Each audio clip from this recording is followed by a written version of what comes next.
And welcome back to New York Sports WickerMedia. I'm Wa2K99. Thank you, as always, for taking time to watch these videos. So today is the beginning of a tradition that's been going on for 2 years, ever since we started this channel back in 2022.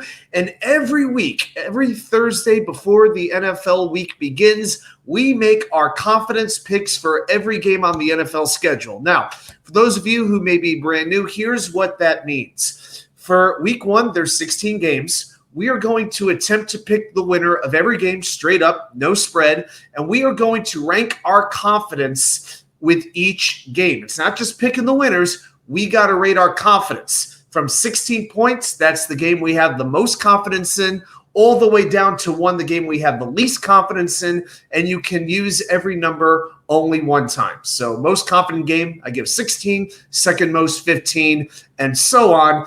And as the year goes on, we track the record, we track the points, ESPN.com ranks, and then we'll see, how we do at the end of the year. Last year did very well. We had 170 wins, 102 losses, and with 1,497 points, that ranked us in the 95.4% bracket overall. So we did very, very well. And that actually, ironically, 95.4%, that's where we finished in 2022 as well. So now 2024 is upon us. It's a brand new season. We start all over. And in week one, they say it's the toughest or second toughest week to predict. And I think that's true. There's not a whole lot of gimmies on this schedule, but we're going to do our best. So let's start with game 16, the game I've got the most confidence in and the team I got the most confidence in. And that's a team that I don't even think is making the playoffs, but I think this is a win for them. It's the Seattle Seahawks. They host the Denver Broncos. This is the former Russell Wilson Bowl. Now, I am not buying into Bo Nix or pretty much anybody on this Broncos offense all that much. I think they're a bottom three team in the NFL. Bo Nix is debuting in Seattle in that stadium that's known for its volume. The new Seattle Seahawks head coach is Michael McDonald, not the Doobie Brother, the former Ravens defensive coordinator who causes chaos for quarterbacks. McDonald was Ravens defensive coordinator for 2 years. Now, during that time, he faced 4 rookie quarterbacks. In those games, his unit allowed 1 touchdown pass. Give me Seattle. Best bet, 16 points is what I'm betting on it. Now, my number 15 game is also a home favorite. I'm picking the Buffalo Bills over the Arizona Cardinals. This is one of the easiest picks of the week for me. Now, Arizona should be better than last year, but I still don't trust their head coach. I don't see Arizona, even with Marvin Harrison on the team, I don't see him traveling to a hostile environment and upsetting one of the best teams of the last 5 years. And Kyler Murray, he's like a box of chocolates. You never know what you're going to get. The Cards could keep it close, but give me the Bills to start the year 1-0. My number 14 game, I'm going to take the Cincinnati Bengals to beat the New England Patriots. The big question is, will Jamar Chase play? Will he not? The fact that that is a question, that's the only reason this is not my best bet of the week. What I do know is Joe Burrow will play, and he's going to remind a lot of people out there just how good a quarterback he is.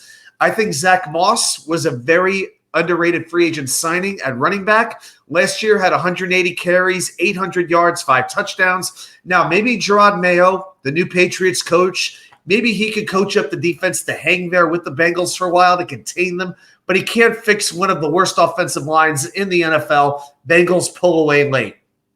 Number 13, I've got an NFC South Division matchup here. The Carolina Panthers at the New Orleans Saints. And these are 2 teams not a lot is expected from, but I'm going to take the Saints. We got Bryce Young going into the Superdome with a rookie head coach going against the pass defense that ranked in the top 10 last year. That doesn't inspire me for the Cats.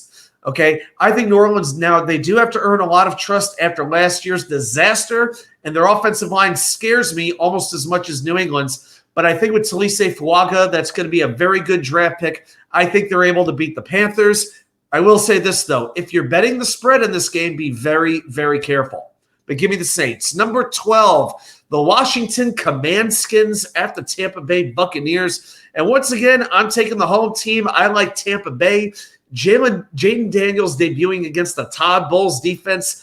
And on the blind side, for Washington. You've got a rookie in Brandon Coleman and a free agent in Nick Allegretti. I don't love Tampa Bay this year, but I think this is a very good matchup for them at home.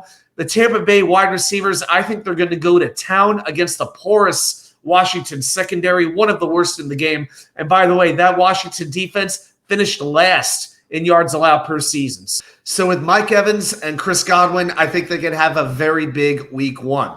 Number 11, the Tennessee Titans at the Chicago Bears. I love the Bears at home. I know it's a rookie quarterback, but I think DeAndre Swift is going to do a lot of running in this one. The Bears are also putting together a very good defense very quietly, and that secondary is really good with Jalen Johnson, Tyreek Stevenson, Jaquan Brisker, and Kevin Byard. I think that's enough to stop Will Levis. Plus, Will Levis, he's a bit of a gunslinger, and in Brian Callahan's offense, that's going to require timing and precision, and I don't think Will Levis has that right now. So give me the Bears with my number 11 pick. Now, my number 10 pick, this is the first road team I'm going to take to win. I'm going to take the Houston Texans to defeat the Indianapolis Colts. Now, Houston beat Indy Week 18 last year to go to the playoffs. The Colts have not won their season opener since 2013. Now, Anthony Richardson is returning after missing 13 games last year. I do expect this game should come down to the last possession, but Houston just has more on offense. They've got a better pass rush. And outside of those defensive tackles, I don't trust the Colt defense very much. It's finished in the bottom 5 in scoring each of the last 2 seasons. And last year, C.J. Stroud, well, he shredded the Indy secondary to the tune of 648 yards and 4 touchdowns, and the Colts didn't do much at all to improve that unit. All right, now we go to number 9, another AFC divisional rivalry game. It's San Diego against Oakland. Oh, I'm sorry. It's the Las Vegas Raiders at the Los Angeles Chargers. Just sounds wrong. But Jim Harbaugh returns to the NFL. Justin Herbert back from a foot injury. But who the heck is he throwing the ball to? I mean, I like Ladd McConkey, but as a lead wide receiver already with Joshua Palmer? I will say this, though. With Gus Edwards and J.K. Dobbins apparently ready to go and 3 recent first-rounders along that Charger offensive line, I think they could run the Raiders over.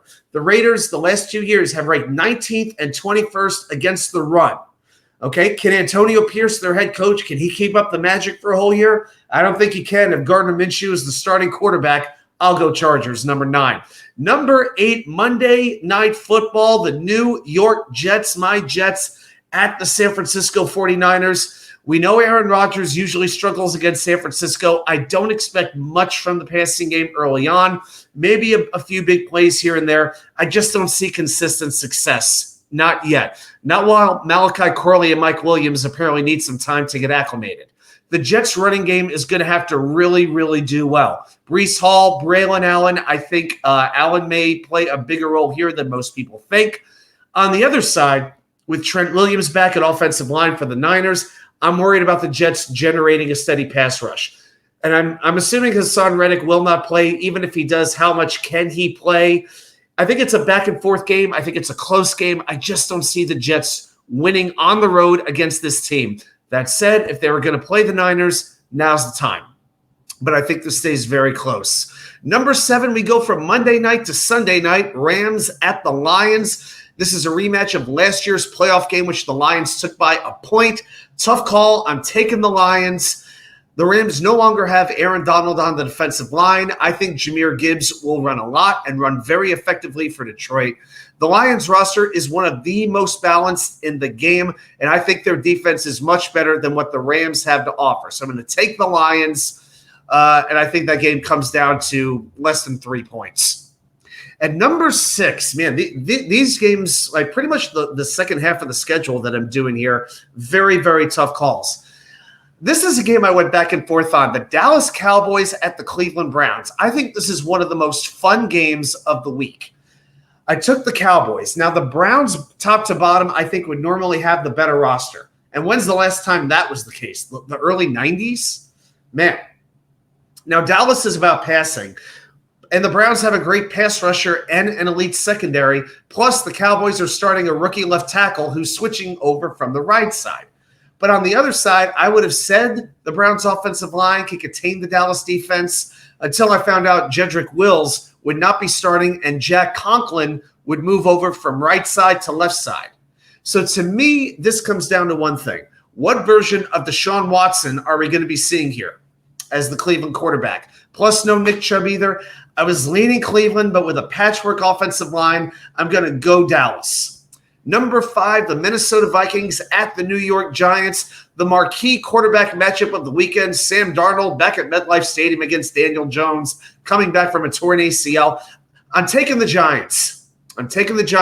Daniel Jones is like rooting for the Mets in baseball. Right when people give up, he'll give you a little tease and he'll sucker you right in.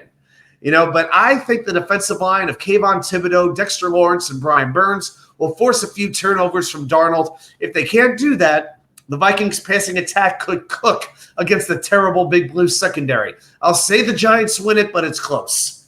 Number 4, the Pittsburgh Steelers at the Atlanta Falcons. Arthur Smith returns to Atlanta. It's a matchup of new quarterbacks, Russell Wilson against Kirk Cousins, the latter of whom is coming off a torn Achilles tendon. But Pittsburgh has a pretty young, banged-up offensive line. And while the offense on Atlanta is getting a ton of attention, as they should, I think that revamped Atlanta defense gets off to a good start. I think the Falcons take this one at home. Number 3, I'm going to talk about the Brazil Bowl, the Green Bay Packers against the Philadelphia Eagles. By the way, isn't it funny? I wore green for a reason today. It's funny how the teams are being told to not wear green, whether it has to do with soccer or gang activity. Who knows? Maybe they're anti-environment. I don't know what it is. So these teams are being told not to wear green, and yet they're 2 of the 3 teams in the NFL that wear the most green. Unbelievable. But to me, the Eagles got to prove they're over the meltdown of last year. None of their starters played in the preseason, and to me, they should have. The Eagles also have new coordinators on both sides of the football. Jalen Hurts is learning a new offense. I think the Packers have a little bit more continuity. I think they put on an offensive show, and they take this one. Number 2, all right, here's an upset that I'm calling for. The Jacksonville Jaguars at the Miami Dolphins. I'm counting on about 75 points, and I'm taking the Jaguars. Miami lost a lot on defense. They lost their defensive coordinator, Christian Wilkins, Xavier Howard, Andrew Van Ginkel, Jerome Baker, and remember, no Bradley Chubb or Jalen Phillips for this game. And I think Jacksonville has something to prove. I think they're being kind of overlooked. With Houston, basically taking the division over, Indy getting a little bit of love too, with Anthony Richardson coming back. I think their new defensive coordinator, Ryan Nielsen, can mix up the fronts to unleash Trayvon Walker and Josh Hines-Allen against the Miami offensive line that has a lot of questions. I know Miami's going to put up their share of points, but I think at the end, Jacksonville can make the big play on defense more than Miami can, and I say they steal this one on the road. And then finally, the first game, it's the kickoff game Thursday night on NBC. The Baltimore Ravens at the Kansas City Chiefs, the AFC title game rematch. And I'm taking the Ravens in this one on the road. Travis Kelce dominated that game. 11 catches, 116 yards, and a touchdown. Ravens got to make stopping him priority number 1. Chiefs also, no Hollywood Brown. I think they're going to do a lot of blitzing against the Ravens offensive line that has 3 new starters. Now, let's see what Derrick Henry has. I think he's going to give that run game a boost, especially early on in the season. I don't know if he'll maintain the whole year, but I still like this Ravens offense with Lamar, Zay Flowers, Mark Andrews. I think that's pretty good. I think that Chiefs defense is going to take a step back, losing players like Willie Gay, L'Jarius Sneed, and whatnot. So while I think it's going to be a very tight game, I think it's going to be a great game. I think the Chiefs might be a little bit, I hate to use the word complacent, but I can't imagine they have the hunger after winning 2 straight Super Bowls. So give me the Ravens 1 point. That is the game I have the least confidence in, but I'm going with Baltimore. Well, those are my picks, and then I will post the next video on Thursday. We'll see how we did, and we'll make our predictions for week 2. So let me know what your picks are. Put them right down there in the comments. Thanks, everybody, for watching, and I'll see you right back here with more content from you know where, the Wicker Chair.